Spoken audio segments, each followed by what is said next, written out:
प्रश्न 1, निम्नलिखित समीकरण युग्मों को रैखिक समीकरण युग्मों में परिवर्तित करके हल कीजिए। 1, 1/2x plus 1/3y equal to 2, 1/3x plus 1/2y equal to 13/6।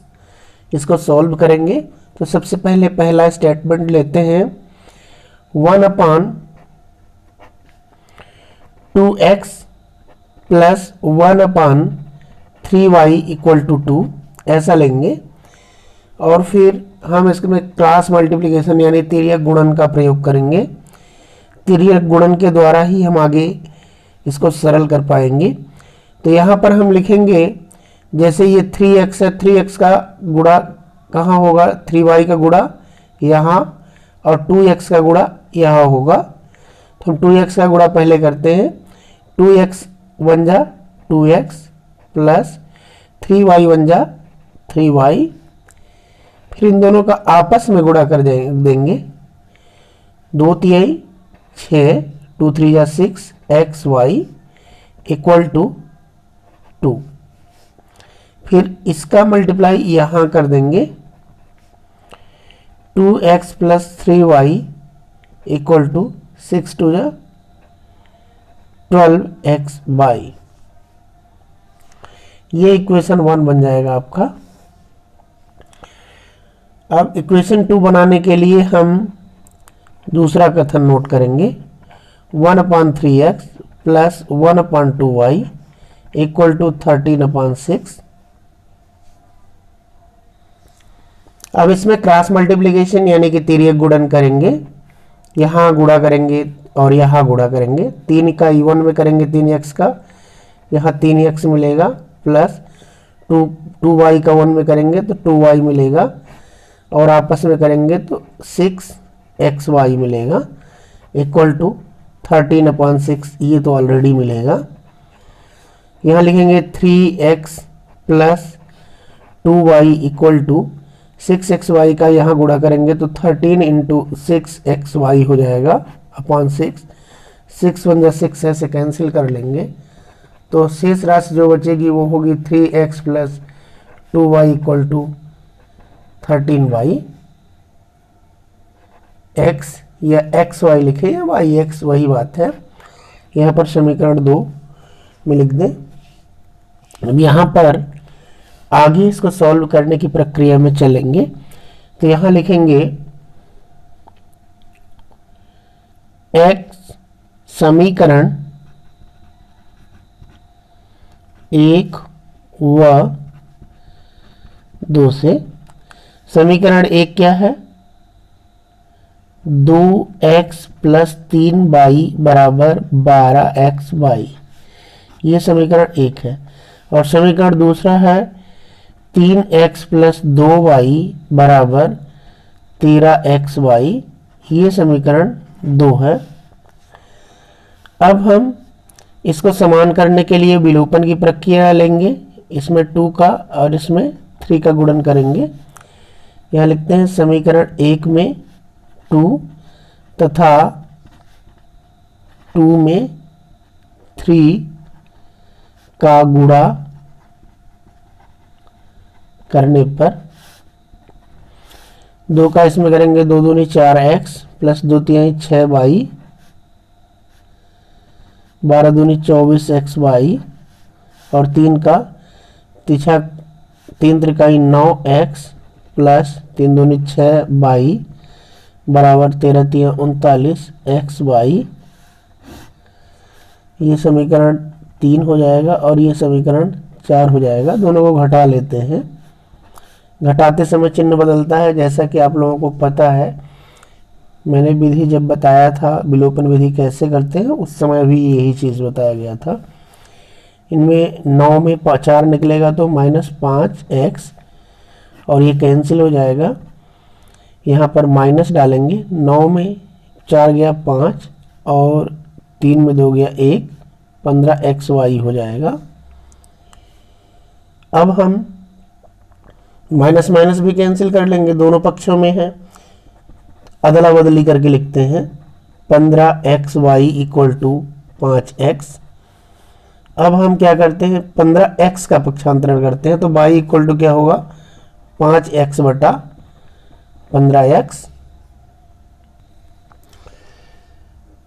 x तो आपस में कैंसिल हो जाएंगे, 5 एकम 5, 5 तिहाई 15। तो यहाँ पर परिणाम मिल जाएगा y बराबर 1/3। अब आप y का मान समीकरण 1 में रख लें। यहाँ पर लिखते हैं y का मान समीकरण 1 में रखने पर, और समीकरण 1 में रखते हैं, समीकरण 1 है 2x, यहाँ पर लिखा हुआ है 2x धन 3, y की जगह पे क्या हो जाएगा 1/3 ब्रैकेट में बराबर 12x, और y की जगह पर फिर 1/3, जहाँ जहाँ y है वहाँ वहाँ 1/3 लिख लेंगे, क्योंकि y का मान अपना है 1/3। 3 एकम 3 ये कैंसिल हो जाएगा, 3 चौक 12, ये भी कैंसिल हो जाएगा। तो आपको परिणाम मिलेगा 2x धन 1 बराबर 4x। अब पक्षांतरण कर लेते हैं, तो ये हो जाएगा 1 बराबर 4x माइनस 2x। तो आगे बढ़ेंगे तो क्या हो जाएगा, 4x का 2x में घटेगा तो कितना आएगा, 2x बराबर 1। तो आगे परिणाम निकलेगा x बराबर 1/2। तो यह हल हो जाएगा आपका। सरलतम तरीके से इसका सरलतम रूप है ये हल करने का। वास्तव में कई हल करने वाले इसको u भी मान के भी हल करते हैं, परंतु मुझे लगा कि ये सरलतम है, सरल तरीका यही है, कन्फ्यूजन ना हो किसी को, इसलिए मैंने डायरेक्टली इसको हल कर दिया है। तो यहाँ लिखेंगे अतः अभीष्ट हल x इक्वल टू 1/2 और y इक्वल टू 1/3, ये आंसर्स हैं।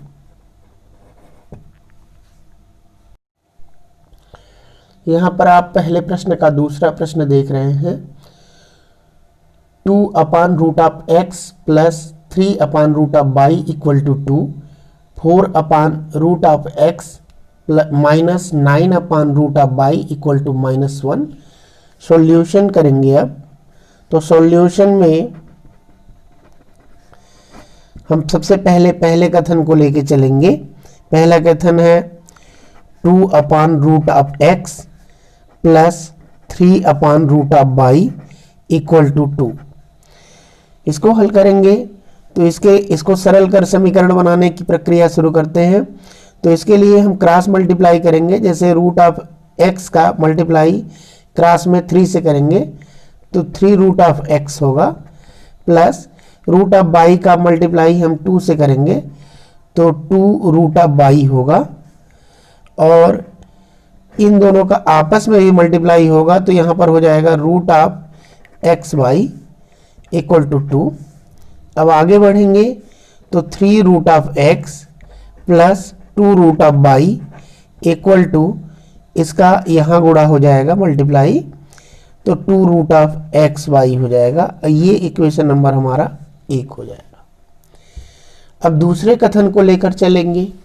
तो दूसरे कथन के लिए नोट कर लेंगे 4, यहाँ और लिख दें ताकि आपको पता चले कि दूसरा कथन है 4/√x minus 9/√y equal to -1 है। इसको नोट कर लें। और जैसा कि उपरोक्त में क्रॉस में तिर्यक में गुणा किए हैं, वैसे ही इसमें भी करने की आवश्यकता है।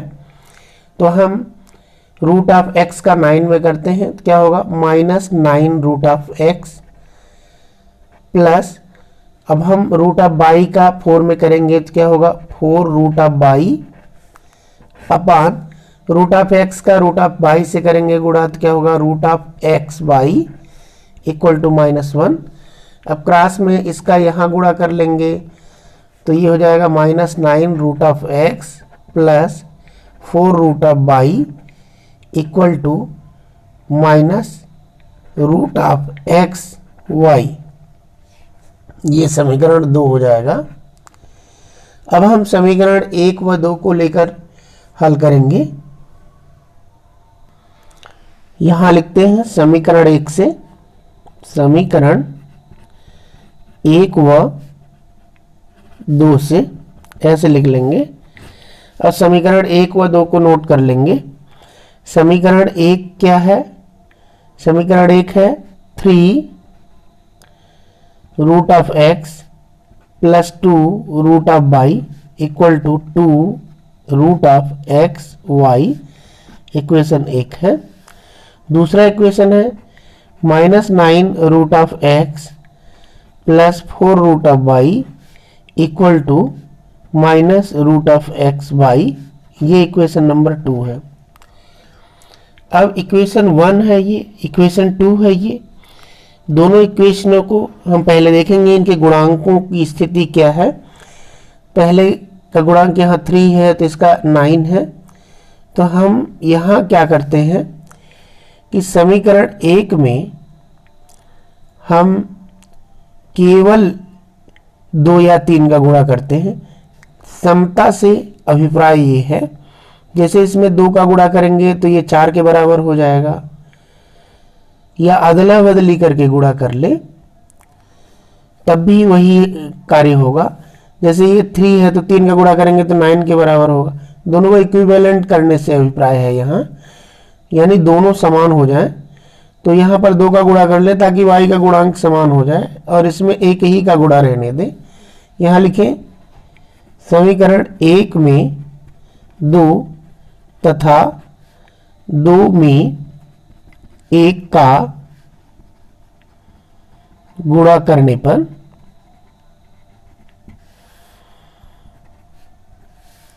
2×3 6 रूट ऑफ एक्स प्लस 2 दूनी 4 root of y equal to 2 दूनी 4 रूट ऑफ एक्स वाई। 9 में करेंगे 9 root of x plus 4 root of y equal to -1 root of x y. अब इन दोनों को हम लिखते हैं घटाने पर और चिन्ह बदलेंगे, तो ये माइनस का प्लस हो जाएगा, प्लस का माइनस हो जाएगा, और ये माइनस का प्लस हो जाएगा। ऐसी स्थिति में क्या होगा, इन दोनों को प्लस करेंगे क्योंकि यहाँ इस चिन्ह की वैल्यू अब नहीं होगी, इसकी वैल्यू होगी। तो 9 में 6 जोड़ देंगे तो 15 रूट ऑफ एक्स मिलेगा।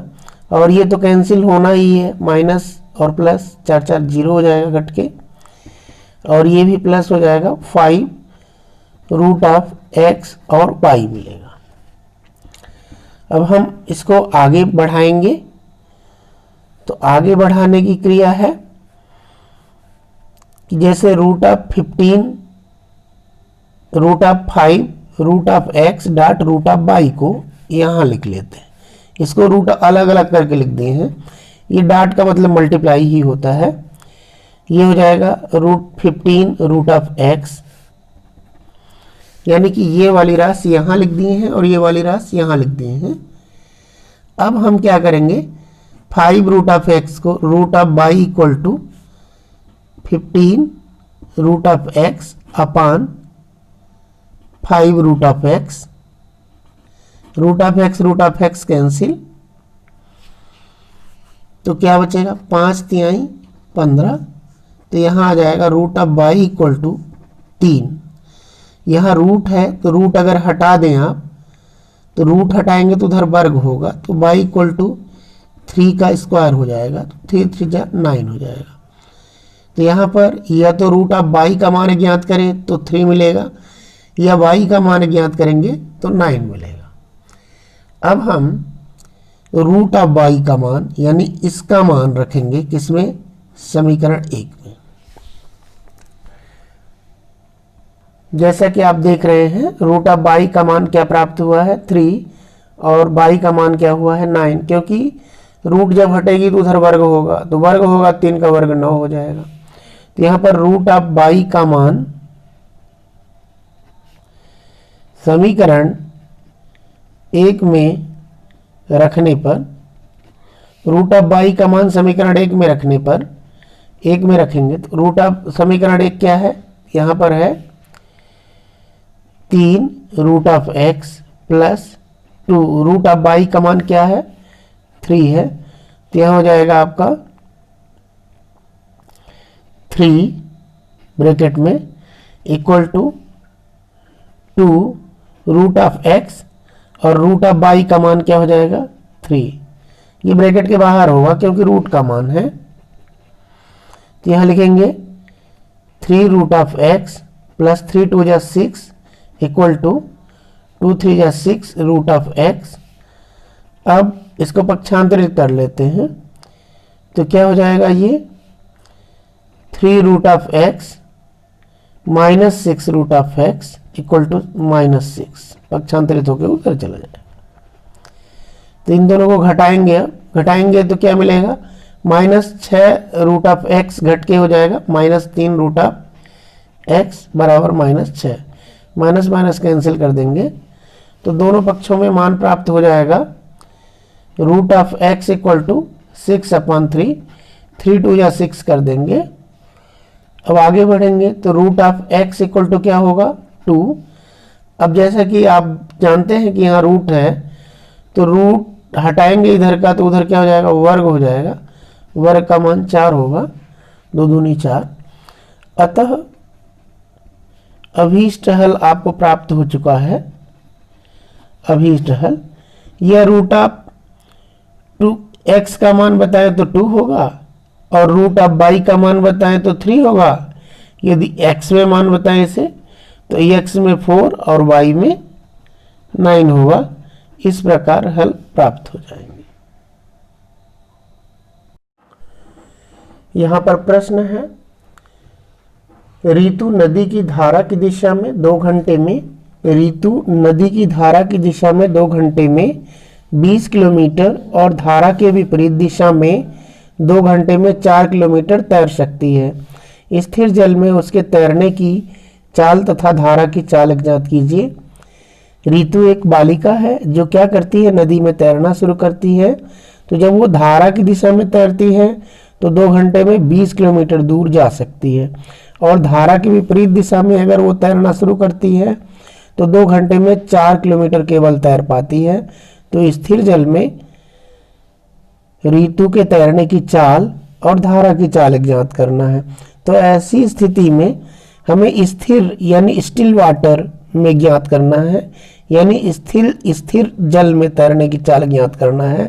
तो यह मानेंगे कि माना स्थिर जल में ऋतु की तैरने की चाल, स्थिर जल में ऋतु के तैरने की चाल क्या है, x किलोमीटर पर आवर प्रति घंटे, तथा धारा की चाल क्या है, धारा की चाल जो नदी की धारा बह रही है उसकी चाल है y किलोमीटर प्रति आवर। ये 2 चीज़ों को हम कल्पना कर लें क्योंकि यही चीज़ पूछा है प्रश्न में।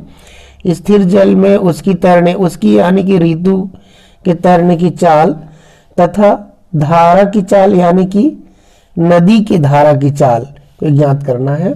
तो ऐसी स्थिति में माना स्थिर जल में ऋतु के तैरने की चाल क्या है, x किलोमीटर प्रति आवर और धारा की चाल क्या है, y किलोमीटर प्रति आवर।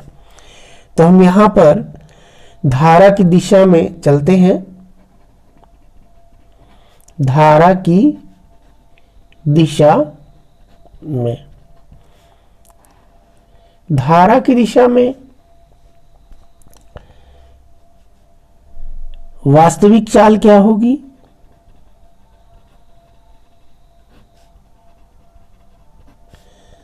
धारा की दिशा में मीन्स जब आप सामान्यतः सोचें कि जिस दिशा में हवा चल रही हो और हम उसी दिशा की ओर जाएं तो सरलता से अपने कदम बढ़ते हैं, या कोई पतंग उड़ाए तो उसके दिशा में बहुत तेजी से वो उड़ती है। यानी कि वायु भी अपनी स्पीड, यानी धारा भी अपनी स्पीड उसकी स्पीड में प्लस कर देती है, जोड़ देती है। यदि हम पानी की धारा जिधर बह रही है उधर चले तो ज़्यादा तेज चलेंगे। यानी कि ऋतु की जो तैरने की चाल है वो x है, लेकिन यदि वो धारा की दिशा में तैर रही है तो नदी की धारा की जो चाल है y, वो उसमें इंक्लूड हो जाएगी, यानी हेल्प करेगी धारा की चाल ऋतु को तैरने में। तो x प्लस y किलोमीटर प्रति आवर इसको हम मान लेते हैं। अब यहां पर यदि दूरी की बात की जाए तो कितना दूर ऐसी स्थिति में तैर लेती है, तो दूरी क्या होगी, दूरी 20 किलोमीटर ऐसी स्थिति में तैर लेती है। तो यहां पर समय कितना लगता है उसको, समय 2 घंटे लगता है, यानी 2 आवर्स लगते हैं। 2 घंटे मीन्स 2 आवर्स। अब यहां पर एक सूत्र हम अप्लाई करेंगे, दूरी का सूत्र। वास्तव में हमने एक क्वेश्चन में ये चीज बताया था कि जैसे मान लीजिए चाल बराबर दूरी बटा समय होता है, तो अगर हम समय को ज्ञात करें या दूरी को ज्ञात करें, अगर मान लीजिए समय को ज्ञात करें तो दूरी बटा चाल हो जाएगा, रिप्लेस हो जाएगा चाल। और यदि हम दूरी को ही ज्ञात करें तो दूरी को ज्ञात करेंगे तो ये चाल से गुणा कर लेगा, चाल गुणा समय हो जाएगा। यानी दूरी, ये 3 स्थितियां बनती हैं। चाल बराबर दूरी बटा समय की स्थिति होती है, समय बराबर दूरी बटा चाल की स्थिति होती है, और दूरी बराबर चाल गुणा समय की स्थिति होती है। तो हम ये सूत्र अप्लाई करेंगे यहां पर। तो यहां लिखेंगे दूरी का सूत्र लिख देंगे, ये दू है, दूरी बराबर चाल गुणा समय। तो दूरी कितनी है, दूरी 20 किलोमीटर है, और चाल कितनी है, x प्लस वाई है। समय कितना है, 2 घंटे है। तो हम यदि 2 का पक्षांतरण कर दें तो स्थिति क्या बनेगी, x प्लस वाई बराबर 20 बटा 2, 2 दाहम 20। तो जो हमारा समीकरण बनेगा वो समीकरण हमें दिखेगा इस प्रकार, यहां पर लिख देंगे। जो दिखेगा कैसा दिखेगा, x प्लस वाई बराबर 10। ये हमारा समीकरण 1 बन जाएगा। अब दूसरी स्थिति में धारा की विपरीत दिशा में चलेंगे तो लिखेंगे धारा के विपरीत दिशा में, धारा की विपरीत दिशा में चलेंगे। जब विपरीत दिशा में चलेंगे तो स्थिति क्या होगी, वो जैसे हम विपरीत दिशा में दौड़े ही हवा के, तो हवा हमारे दौड़ने का विरोध करती है, यानी हमारी रफ्तार कम होती है। ठीक उसी प्रकार ऋतु जब धारा के विपरीत दिशा में तैरना शुरू करती है तो उसके तैरने का विरोध जल करता है, यानी उल्टा उसको झटका देता है, इसलिए माइनस होगा। यहां पर वास्तविक चाल इसकी क्या हो जाएगी उस स्थिति में, वास्तविक चाल, ऋतु की चाल तो x है लेकिन धारा उसका विरोध कर रही है, तो -22 किलोमीटर प्रति आवर हो जाएगा। और दूरी कितना विपरीत दिशा में वो तय कर पाई, दूरी वो विपरीत दिशा में 4 किलोमीटर ही केवल गई। और समय कितना ली, समय उतना ही 2 ही घंटे रहे। यहां पर देखने में भी समझ में आ रहा है। सूत्र वही अप्लाई करेंगे जैसे कि पूर्व में अप्लाई किया था हमने। लिखेंगे दूरी बराबर चाल गुणा समय, और इसमें मान रख देंगे दूरी कितनी है, 4 किलोमीटर वो तय की, चाल कितनी है x माइनस वाई, और समय कितना है 2 घंटे। तो आगे बढ़ेंगे तो x माइनस वाई बराबर 4/2, ये बटा में आ जाएगा यहाँ। तो x माइनस वाई बराबर 2 दूनी 4, यहाँ 2 हो जाएगा। इस प्रकार दो समीकरण हमारे पास हो जाएंगे। एक समीकरण होगा x प्लस वाई बराबर 10 और दूसरा समीकरण हमको मिल जाएगा x माइनस वाई बराबर 2। अब हम समीकरण 1 व 2 से यहां चलते हैं, लेके लिखते हैं समीकरण 1 व 2 से। समीकरण 1 क्या है, x प्लस वाई बराबर 10 और समीकरण 2 क्या है, x माइनस वाई बराबर 2। ये 1 है और ये 2 है। इसमें हम घटाने की प्रक्रिया कर लेते हैं या जोड़ने की प्रक्रिया कर लेते हैं, दोनों स्थितियों में सॉल्यूशन सही होगा। तो यहाँ लिखते हैं जोड़ने पर, चिन्ह बदलने की आवश्यकता न पड़े जोड़ने पर लिखने की स्थिति में। तो यहाँ पर माइनस वाई और प्लस वाई कैंसिल हो जाएगा, तो स्थिति क्या बनेगी, x x क्या हो जाएगा 2x बराबर 10 में 2 निकलेगा तो कितना जाएगा 8। तो आगे जब हम बढ़ेंगे तो x बराबर 8/2, तो 2 चौको 8। तो स्थिति यहां पर दिखेगी x बराबर 4, यानी x का मान हमें 4 प्राप्त हो चुका है। x के मान को हम किसी समीकरण में रख लेते हैं। यहां पर हम x के मान को समीकरण 1 या 2 में रखते हैं, ठीक है। तो यहां पर रखते हैं x का मान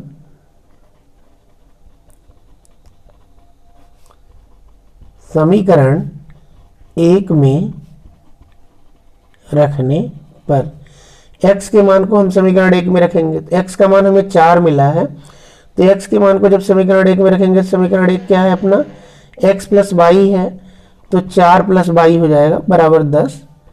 इंप्लाइज दैट y बराबर 10 माइनस 4। तो यहाँ पर निकलेगा y बराबर 10 में 4 निकलेगा तो कितना हो जाएगा 6। तो अभीष्ट हल हमें मिल चुका है। एक x का मान 4 मिला है, तो यहाँ बताएंगे अतः अभीष्ट हल ऋतु की स्थिर जल में चाल x है, तो यहां लिखेंगे स्थिर जल में ऋतु की चाल क्या है 4 किलोमीटर प्रति आवर, यानी x का मान। और धारा की चाल, नदी की धारा की चाल क्या है, धारा की चाल क्या निकल चुकी है यहाँ पर 6 किलोमीटर प्रति आवर। तो इस प्रकार इस प्रश्न को बनाकर हल किया जा सकता है और आप आसानी से इसे कर सकते हैं।